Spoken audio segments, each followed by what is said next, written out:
¿qué tal? ¿Qué tal, Jorge? ¿Cómo va tú? Bien, pero ¿qué hemos venido a hacer aquí? O sea, ¿para Mira, qué? hem venido a fer team building, ¿vale? Yo creo que puede salir muy bien. Ya verás, viene por aquí.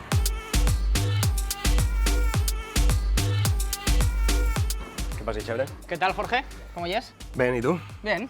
Bueno, te tengo una sorpreseta, ¿vale? Una sorpresa. Sí. Yo creo que te agradará. No me asustes. Vas a per esti. Vale. Tira'n allá. Venga. Ala, tira. Hola, soy Isabre, me fago hoy el Real Zaragoza y Aragón. Yo soy Manuela, he 25 años y vengo de la Valdecho. Y sinceramente, yo es que no sé qué estoy haciendo aquí. Hola. Hola. ¿Qué tal? Muy bien. Y es Manuela, ¿no? Sí. Tú y Sabre, ¿no? Sí. Bueno, así me dicen, no sé. ¿Podrías repetir con yo estas 4 palabras? Romareda, perdón, aljafería, alfajarín, romareda y siluro. Next. Oye, ¿tú te gustan las chiretas? ¿Las chiretas? Sí, me fango hoy, pero a yo me fago hoy el eterno capitán del Real Zaragoza, Alberto Zapatero.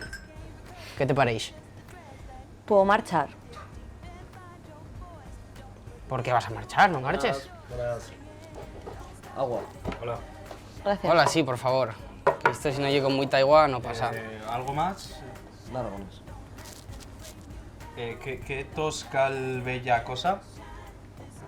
¿Puedes dejar de grabar? Sí. Sí, por favor. Vámonos. Nos vamos, ¿no?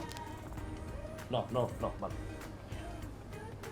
Bueno, pues no sé.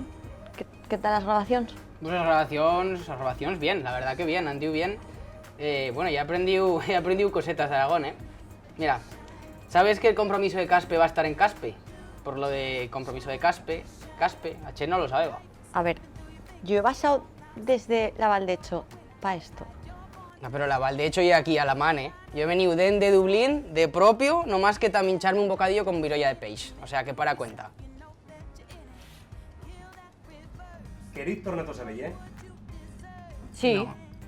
¿Cómo no? Javier, yo lo siento, pero yo estoy que treballant millor, pues eso, separados, fent nuestros reportajes cada un per cada lado y a 700 kilómetros.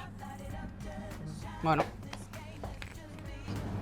Lo que hay que hacer para salir en la tele, ¿no? Ya. Oye, tío, ¿y tu falda?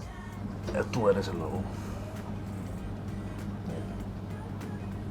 ¿Tenías curro tú antes de esto? Pues... No sé si es mejor que esto. Yo es que yo ya sé que después de esto no voy a volver a trabajar. Nos podemos ir ya.